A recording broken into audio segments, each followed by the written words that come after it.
Buenas tardes, bienvenido a uno de los eventos que tenemos mensualmente de NACAE, la Asociación Nacional de Educadores Cubanoamericanos, fundada en 1990, o sea, hace ya 34 años, con la idea de organizar en el exilio no solamente a los profesores al nivel universitario, sino a todos los que tengan que ver con la educación, desde el jardín de niños, a la escuela elemental, la escuela secundaria, a los bibliotecarios. Todos los interesados en la educación siempre han sido bienvenidos a nuestra asociación. Y nos da muchísimo orgullo haber podido mantener esta asociación a través de 34 años. NACAE tiene eventos mensualmente. Además de eso, damos un premio todos los años al educador del año, que es una persona que se ha distinguido a través de los años, usualmente una persona ya jubilada, que nosotros honramos por toda la labor que ha hecho durante su vida en el campo de la educación. También damos todos los años un premio de $2,000 a una joven o un joven que está terminando la escuela secundaria y que va a empezar a estudiar a nivel universitario algo relacionado con el español. O sea que estamos muy orgullosos de todas estas cosas que hacen acá para honrar siempre a los cubanos. Y sin más voy a presentar al doctor Federico Giustiniani. El doctor Federico Giustiniani nació en La Habana en 1929, se graduó de la Escuela de Medicina de la Universidad de La Habana en 1954. Se entrenó en medicina interna en el Hospital Universitario General Calixto García.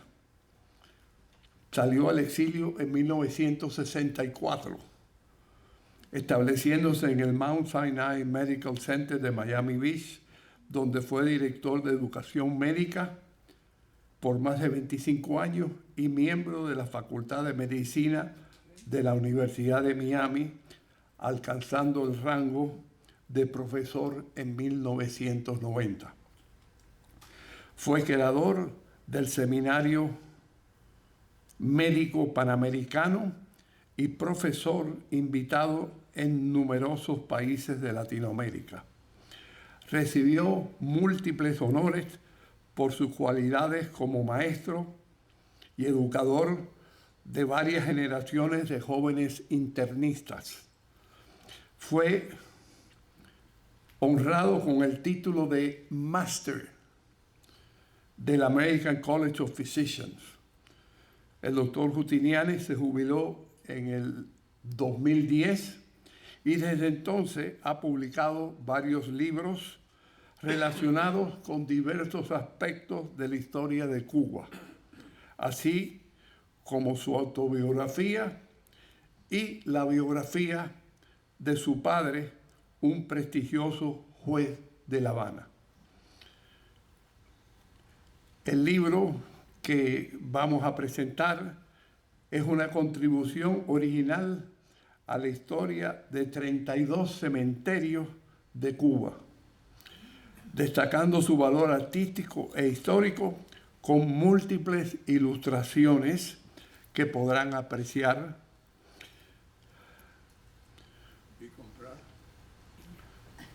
que añaden un importante componente visual al texto. Tiene además una breve biografía del ilustre obispo Espada, creador del primer cementerio de La Habana, así como varias anécdotas interesantes relacionadas con las tumbas. El libro que vamos a presentar estará a la venta a un precio reducido y disponible para la firma del autor después que termine este acto. Y ahora yo voy a presentar a la señora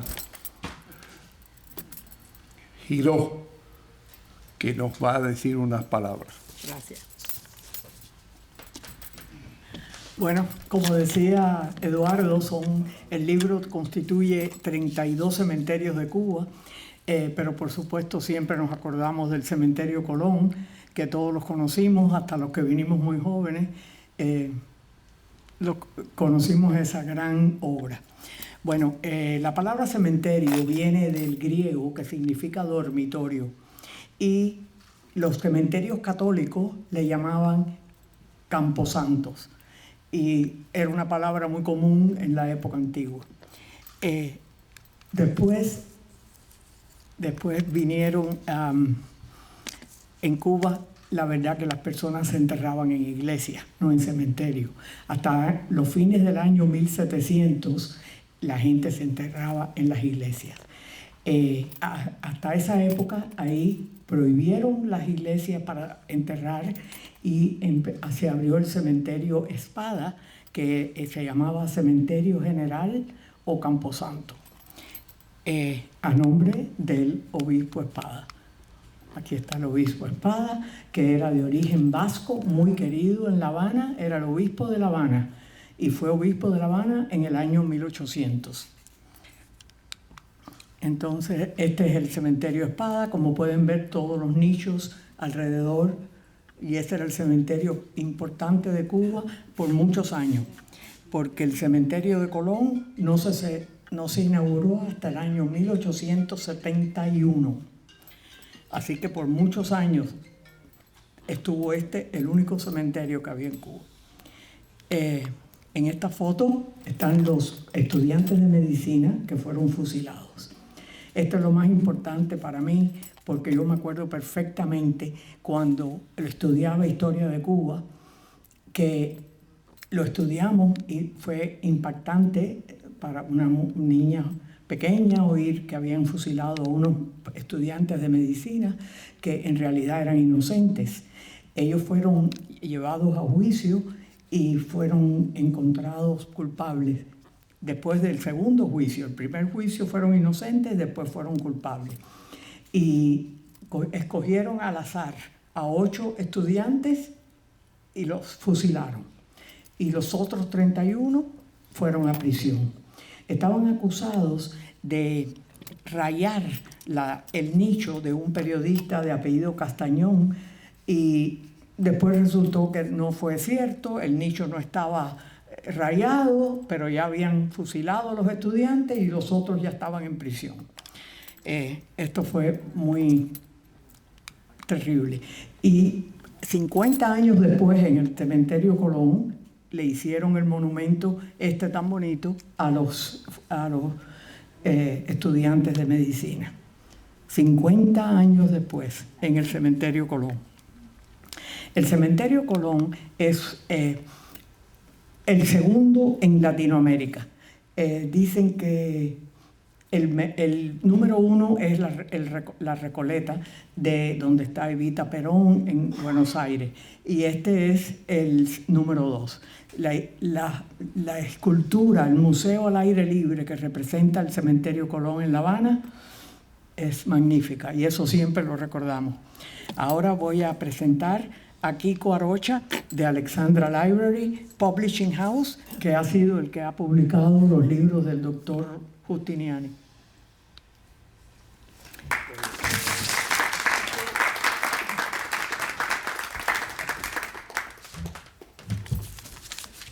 Muchas gracias, Federico, por hacerme el honor que no merezco. Ando con papeles porque yo tengo muy poca memoria. Toda la memoria que yo debía tener la tiene Federico, me la robó. Porque es tremendo en eso. Bueno, casi todos los médicos tienen buena memoria, por eso pueden ser médicos. Bastante. Yo había pensado hablar de Federico, pero bueno, ya casi todo se ha dicho. Pero voy a decir algo de Federico, que a la edad de él me lleva 8 años a mí. Es un pretexto para no hacer nada, sentarse tranquilamente a disfrutar de la paz. Sin embargo, él no.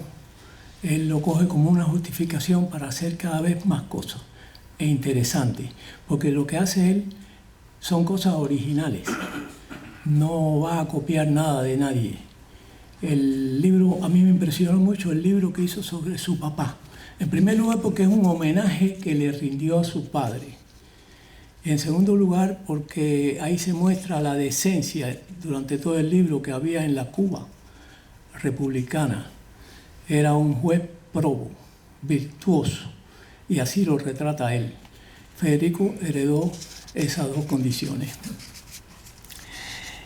Es para mí un ejemplo.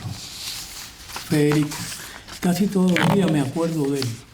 Cuando Ruth, mi esposa, me dice, ya levántate de esa silla, lleva 10 horas, vas a coger escaras. Yo le respondo, algo que decía mi mamá, no, el trabajo no mata a nadie. E inmediatamente pienso en Federico como un ejemplo. Yo no me tengo que quedar aquí 2 o 3 horas más.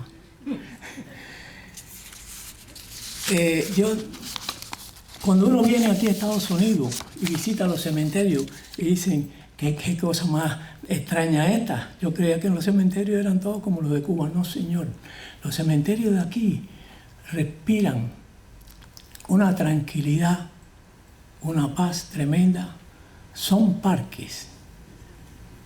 Los cementerios de aquí están hechos, están construidos por jardineros, por paisajistas. La gente de Landscape son los que hacen los cementerios de aquí de Estados Unidos. Dicen, yo no he ido, pero dicen que los cementerios de la Gran Bretaña, algunos se parecen mucho, claro, porque lo heredamos. Pero los latinoamericanos heredamos los cementerios de la parte católica de Europa.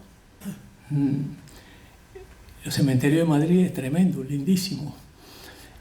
Yo tuve la oportunidad de visitar 2 cementerios muy traídos a colación siempre en Latinoamérica, que es la Recoleta, donde está Eva Perón. Fíjense que no le digo Evita, Eva Perón está ahí, y es extraordinario porque en una callejuela donde está muy estrecha, donde está la tumba de ella, siempre está llena, repleta de flores y con mucha gente a cualquier hora.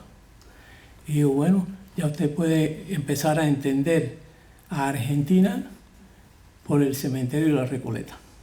Después fuimos al cementerio de la Chacarrita y nos subimos en todos los mausoleos para tirar fotos. Aquello fue tremendo, estábamos solos ahí, nadie nos regañaba.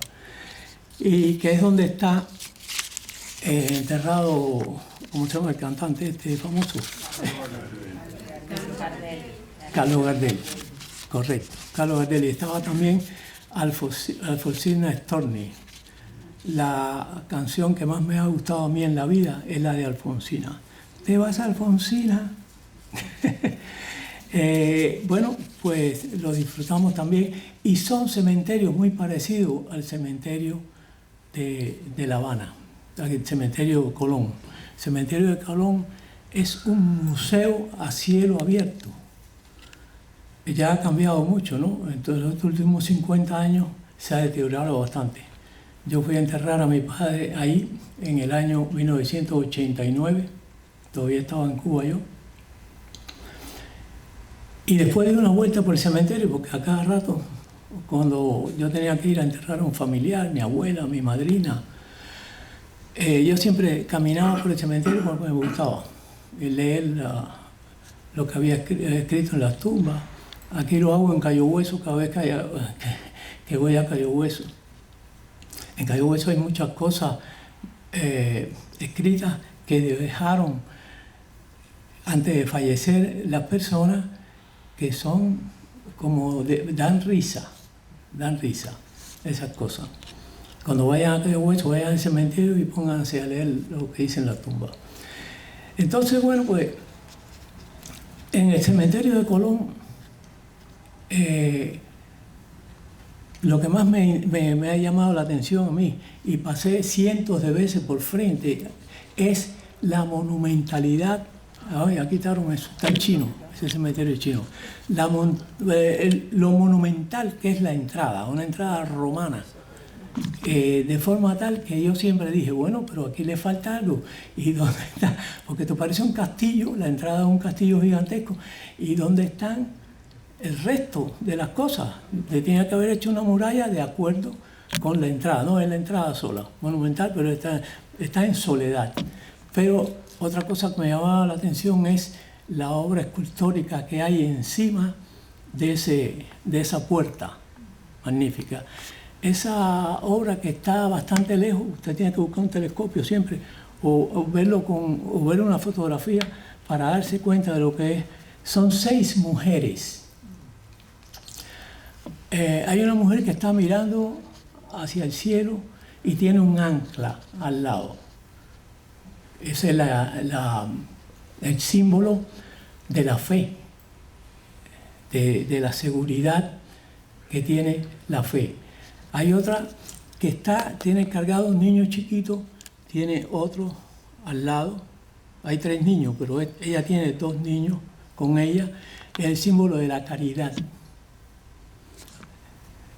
Ocuparse de los niños. Hay otra que está con una, ¿cómo se llama? Una linterna, no, una antorcha en la mano, que es el símbolo de la resistencia, de la luz. Y hay un niño que está leyendo, que es el símbolo de la inocencia y del conocimiento. Todo eso en una sola obra, en un solo pedazo de mármol, de Carrara. Yo estuve en Carrara. Es una montaña, un pueblecito chiquito, y todavía hay mármol para rato ahí. Eso. Y después me pregunto, ¿cómo es que subieron? Porque eso fue en el siglo XIX. ¿Cómo es que subieron esa mole que tiene que pesar unas cuantas toneladas allá arriba? Todavía no lo sé. Si alguien lo sabe, pues después me lo dice. Entonces Federico es acucioso investigador. No sé si él investigó mucho de medicina porque es lo que era profesor. Pero en esto, el trabajo que él hizo con los cementerios de Cuba fue tremendo. El trabajo que hizo con los hospitales también fue tremendo. Porque además todo es verdad. Ahí no inventó nada. Es un trabajo de investigación tremendo, igual que el que hizo con su papá. Los cementerios de Cuba más impresionantes son el de La Habana y el de Santa Efigenia.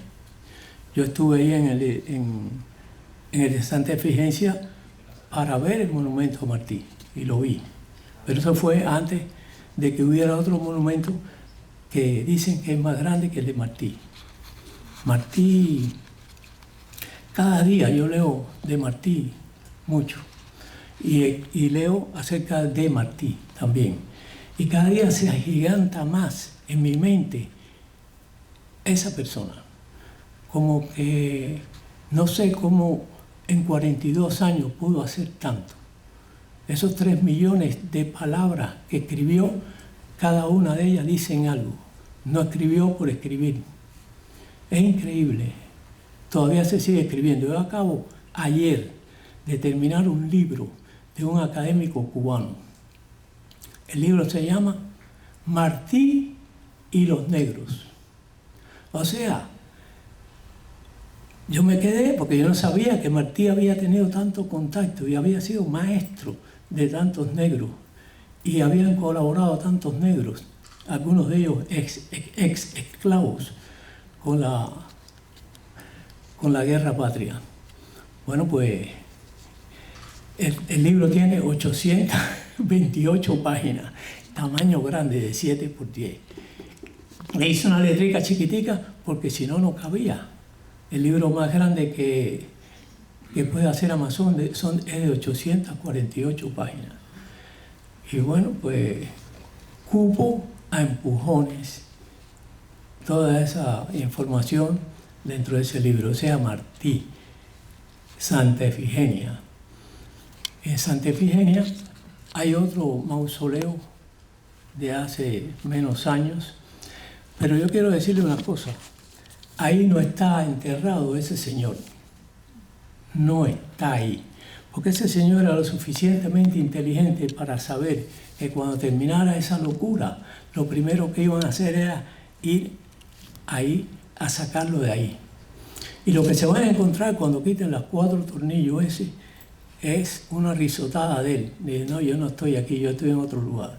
Él debe estar... En el Capitolio. No, Sí. en el Pico Turquino, en un huequito que nadie sabe dónde es. La tumba del soldado desconocido, para eso remodeló el Capitolio. Bueno, pero ahí no está. No, ahí no. Bueno, muchas gracias y gracias a Federico por traernos tanta cultura.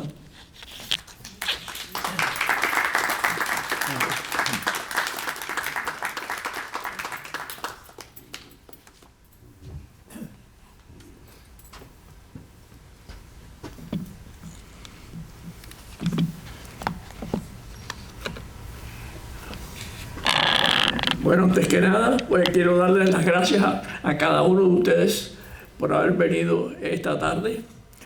Yo sé que el tema de los cementerios a veces resulta un poco negativo, pero yo espero que si ustedes leen el libro van a encontrar cosas interesantes. Yo creo que el libro tiene una serie de anécdotas y datos históricos que son de gran interés. Quiero agradecer a los que me precedieron en el uso de la palabra por sus palabras generosas sobre mi vida y mis acciones, y especialmente a Alicia Giró por haberse comprometido a decir algunas palabras sobre la historia que narra el libro. Ahora yo voy a tratar de, para no aburrirlo, seré bastante breve, pero quiero empezar por comentar algunos datos del libro. Ya ustedes han visto la portada que contiene 3 fotografías. Una, la del pórtico de entrada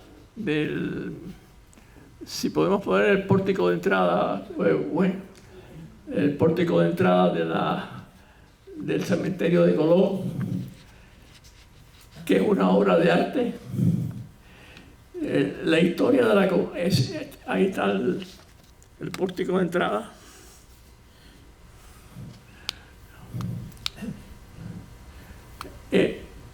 La historia de este pórtico es que se sacó a concurso el planeamiento del cementerio. Cuando se decidió que el cementerio de Espada ya no cabía más nadie y ya estaba prácticamente dentro de la ciudad, porque la ciudad había crecido, se decidió construir un cementerio mucho mayor en las afueras de la ciudad, que fue el cementerio de Colón. Se hizo un concurso en el que participaron varios arquitectos, y el arquitecto que ganó el concurso fue el arquitecto gallego, que se llamaba Calixto de Loira y Cardoso. Calixto de Loira y Cardoso planeó el cementerio y estuvo cuando se puso la primera piedra. También planeó el pórtico y desgraciadamente murió muy joven, a los 32 años, y no vio su obra terminada. En el tope del pórtico, aquí arriba, ustedes pueden precisar que hay una escultura de mármol blanco de Carrara que tiene la representación de las 3 virtudes cardinales: fe, esperanza y caridad. Yo decidí que el lema, por así llamarle, del libro que usé fue el lema que Calixto de Loira usó para no identificarse como el autor del plan en el concurso. Y el lema dice: la pálida muerte entra por igual en las cabañas de los pobres que en los palacios de los reyes. Y la dedicatoria de mi libro, que es original mía, se la voy a leer, y dice: a mis familiares muertos en Cuba, qué privilegio fertilizar la tierra que los vio nacer. Ustedes pueden darse cuenta de que en ese pensamiento lo que estoy es expresando mi añoranza por nuestra patria de origen.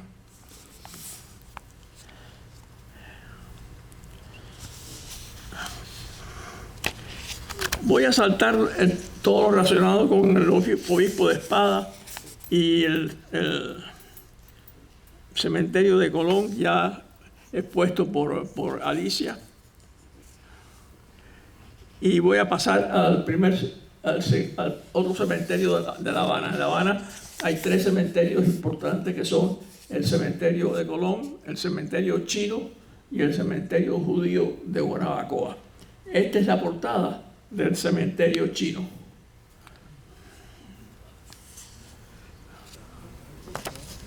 Y una cosa interesante que tiene el cementerio chino, entre otras muchas, es esta escultura de un león. Muchas tumbas están adornadas con la escultura de un león. Y se supone que los chinos pensaban que esa era una forma de espantar los malos espíritus. Después vamos a ver el cementerio judío de Guanabacoa. Y una de las cosas interesantes, que tiene muchas, es que los judíos no usan flores para honrar a sus muertos en las tumbas, porque las flores son efímeras. Lo que usan son piedrecitas comunes y corrientes, porque las piedras son eternas, no se destruyen, y se esperan que así sea el alma de sus muertos. También allí hay, aunque no está ilustrado aquí, hay una tumba que contiene pastillas de jabón hechas con la grasa de los muertos en el Holocausto, que es algo que es de erizarse.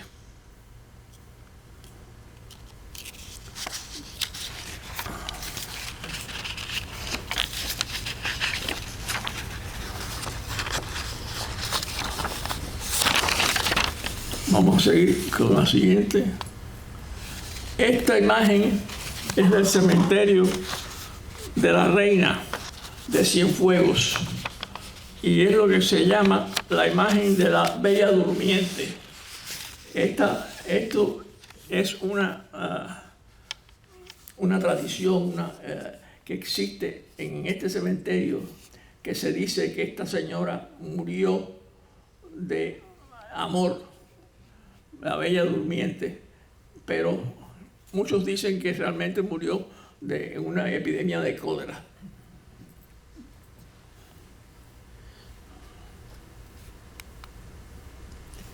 Y este es en el cementerio de Camagüey, Cementerio General de Camagüey. Es el más antiguo de los cementerios de Cuba, porque se inauguró en mayo de 1814, sí, inclusive antes de Colón. Tiene una catacumba que se llama Catacumba de la Merced. Y esta imagen nos muestra un epitafio que ilustra una historia sobre Dolores Rondón. Dolores Rondón se supone, la historia cuenta, que Dolores Rondón era una cubana, hija de un español, dueño de una tienda mixta y de una mulata cubana. Cerca de donde vivía Dolores había una barbería y el barbero cubano se enamoró tremendamente de Dolores. Pero ella aspiraba a casarse con alguien importante, algún español importante, para que le diera auge a su nombre. Y se casó con un español, pero tuvo la desgracia de morirse joven. En aquella época ustedes saben que la gente se moría muy joven, entre otras cosas, había unas epidemias que no había cómo tratar, etc. Se muere Dolores Rondón y entonces el barbero, en la tumba de Dolores Rondón, puso una tabla clavada con una tabla también, en la que puso este epitafio, que no sé si ustedes podrán leer desde ahí, pero dice, aquí murió, déjame buscarlo aquí para podérselo leer, en la página 87.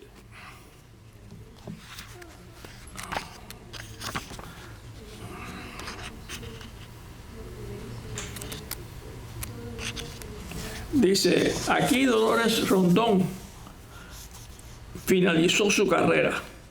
Ve inmortal y considera las grandezas, cuáles son: el orgullo y presunción, la opulencia y el poder. Todo llega a fenecer, pues solo se inmortaliza el mal que se economiza y el bien que se puede hacer. Así que el barbero no solamente era barbero, sino era poeta también. Y esa es una de las anécdotas más preciosas que encuentro yo de los cementerios cubanos. Y vamos a terminar con el cementerio de Santa Efigenia. El cementerio de Santa Efigenia está en Santiago de Cuba y es el segundo en importancia de Cuba después del de Colón. Y este es el monumento a la tumba de Martí. Tiene una serie de cosas tan interesantes desde el punto de vista histórico que a mí me resulta fascinante. Como ven, es una torre, es hexagonal, y entonces adentro está el féretro o la urna que guarda las cenizas de José Martí. Esas cenizas están colocadas sobre tierra de distintos países de Latinoamérica. Y además tiene, como ustedes ven, una bandera y un ramo de flores. ¿Por qué? Porque Martí dijo, yo quiero cuando me muera, sin patria pero sin amo. Ajá, exactamente. Tener en mi tumba un ramo de flores y una bandera. Yo encuentro que eso es una cosa muy interesante. O sea que, y la otra cosa súper interesante que hay también allí es... No, esta no es interesante. esa no es la interesante. La otra cosa interesante es que cuando el mausoleo aquí arriba tiene una serie de espera, déjame ver si no veo que funcione bueno, arriba tiene esas aperturas y como es hexagonal pues tiene 6 aperturas. Por ahí a cualquier hora del día entra la luz y es también para cumplir con el deseo de Martí, que decía, no me pongan en lo oscuro a morir como un traidor, yo soy bueno y de los buenos moriré de cara al sol. Y la tercera cosa importante histórica que tiene es que la entrada tiene dos entradas, esta que vemos aquí y la que tiene por el fondo. Cuando llueve mucho, el agua entra por una entrada y entra por la otra y se reúne en la tumba de Martí. Y eso nos habla de que Martí murió en dos ríos. De manera que yo encuentro que la tumba de Martí, estos datos históricos no son de casualidad. Los arquitectos que construyeron esta tumba lograron el consejo de Emilio Roy de Lacherin, que era el historiador de Cuba. Y por eso es que tiene este sabor histórico tan importante la tumba de Martí. Yo encuentro que eso es súper interesante. Y por último, para terminar con el dato negativo, es donde se supone que esté las cenizas de Fidel. Que eso mismo, no diríamos ningún calificativo, decidió que su tumba estuviera junto o muy cerca de la de Martí. Megalomaníaco como siempre.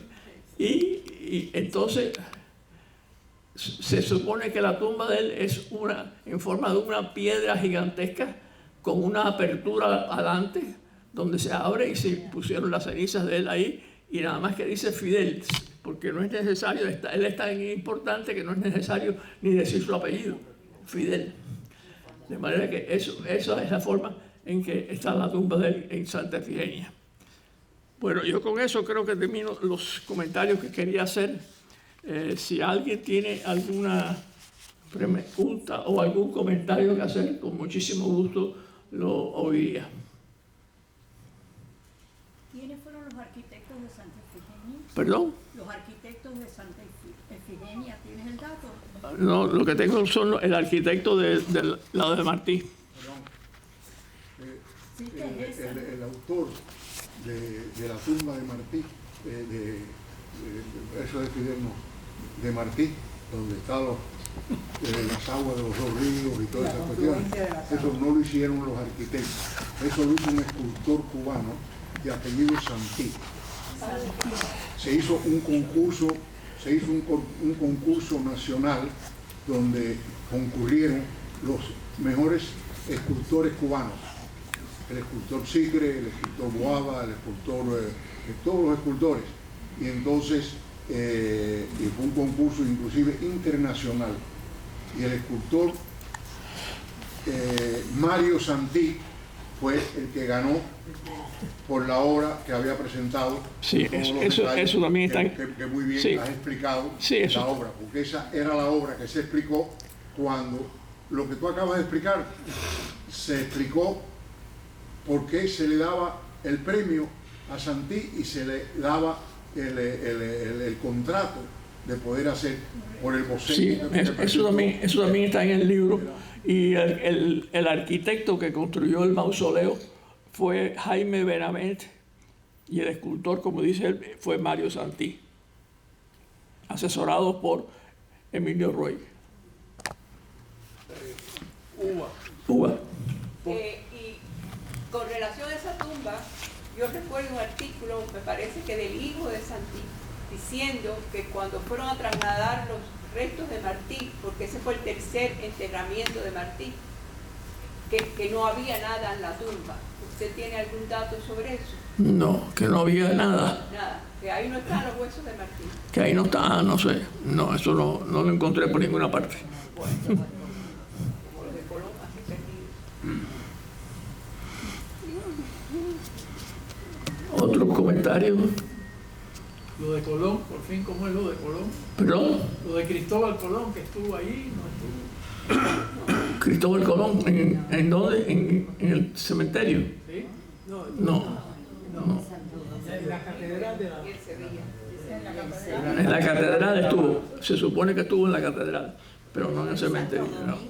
Y en la catedral de Sevilla también estuvo los restos de Martí. Sí, en la catedral de Sevilla es donde se supone que esté los restos. Uva, ¿tú has estado en el cementerio de Colón? Yo he estado en el cementerio de Colón. ¿Tienes algún comentario del estado del cementerio? Bueno, la última vez que yo fui fue, me parece que en el 2013 o 14 o algo así.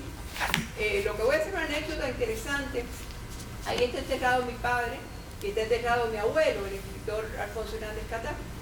Y yo, cuando fui por primera vez, la tumba estaba muy bien cuidada, la de mi abuelo. La de mi padre hay familia que se ocupa, pero lo de mi abuelo nada, la familia se... Bueno.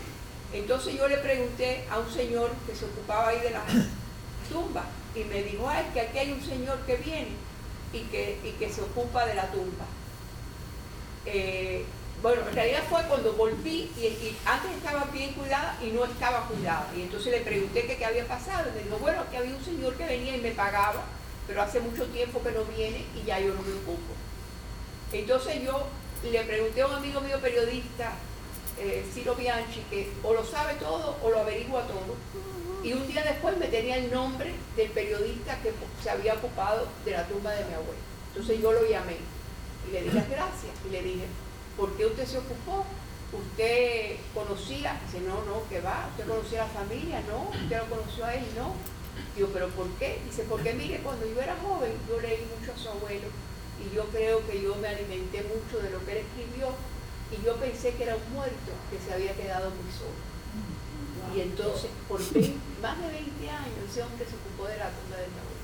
Yo le dije, mire, quiero que usted sepa que yo no me he podido ocupar de su tumba, pero yo me he ocupado de su obra. Y yo soy su nieta, yo he escrito mi tesis sobre él y me he ocupado de su obra y ahora yo me voy a ocupar de mi tumba. Entonces por años estuve pagándole a una persona que le pagaba a uno que se ocupaba, pero ya esa persona se fue de Cuba también, ya yo no he regresado más de que me fracturé la pierna y no sé. Pero el cementerio no está tan mal, tiene etapas. Cuando está Eusebio Leal se ha ocupado más, hay etapas que están peor. Me imagino que ahora que la situación económica es tan mala, debe estar peor que nunca. El cementerio de Camagüey yo creo que está en muy mal estado. Por ejemplo, me consta porque tengo parientes que han estado en la tumba, en el pequeño mausoleo que tenían los Loret de Mola, y ahí han sacado y quitado y metido otra gente de afuera. Bueno, han hecho lo que le ha dado la gana. Ese es un problema que hay. Ese es un problema que hay en el cementerio de Colón.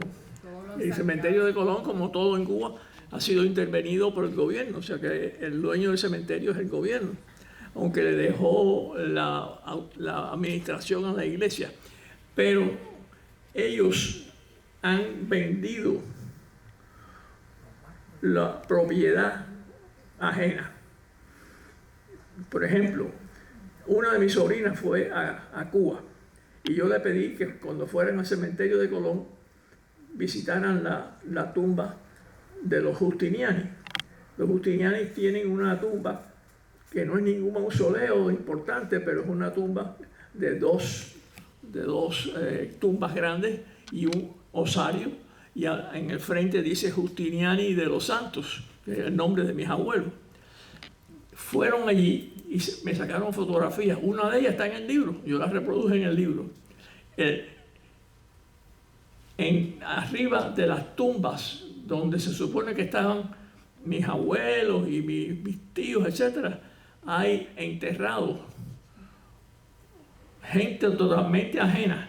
Juanito Pérez, Fulanita Sánchez, o sea, totalmente ajena a la familia Justiniani Santos. O sea que ese es un problema. Y ellos también en el monumento que tiene la familia de mi cuñada, la madre de la sobrina mía que fue allá, fueron allí al monumento de ellos y también vieron que tenían nombres extraños enterrados en el monumento de ellos. Así que el gobierno lo que está haciendo es lucrando con las tumbas, desgraciadamente, como han hecho con muchas otras cosas. Yo soy receptiva del panteón de mi abuelo. Es uno de los más grandes del cementerio Colón. Es un mausoleo inmenso donde tenía la entrada, casi una capilla, 2 ángeles. Y recientemente, no, ya hace un tiempo vimos que uno de los ángeles ya no existe, de mármol y demás. O sea, tal como usted está diciendo, está todo vandalizado. Y cuando entra, ahí sí tenemos a un fusilado nuestro, Ñongo Puig, dentro, que creo que todavía lo ha podido mantener. Hasta allí. Sí, claro. Ñongo Puig fue compañero de colegio mío. Sí. Se sentaba en el pupitre delante de mí, Y pues a Ñongo, en el Salle. después que lo fusilan, fue a una fosa común y una de las personas de la familia, no cercanas, de que había trabajado con mi abuelo, lo rescata. Y entonces después Palancar dio fe de la dictadura de él, y mi prima, Ofelia Arango y Cortina, Sí. pues lo rescató y está en este mausoleo de mi abuelo, donde también estaban los padres de mi abuelo, porque es una capilla bastante importante y grande, pero está vandalizada. Vandalizado la isla entera. Exacto. Vandalizada la isla entera, totalmente. Sí, señor. Son los artistas de la destrucción. No, debe estar en Italia. En Italia. Quería decirles a los de ustedes que han comprado o que vayan a comprar algún libro que estamos vendiendo, que yo con mucho gusto se lo firmo. Así que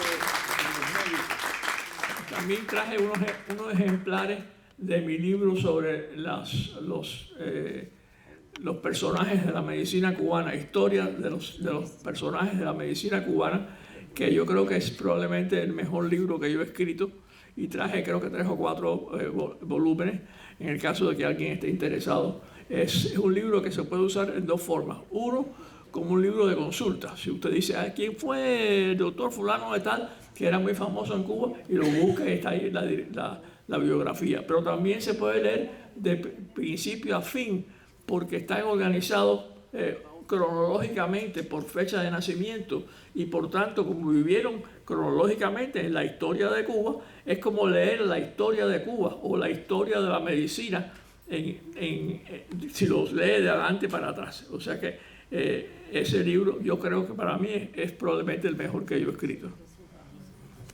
Bueno, de nuevo, gracias por su atención y gracias por haber venido.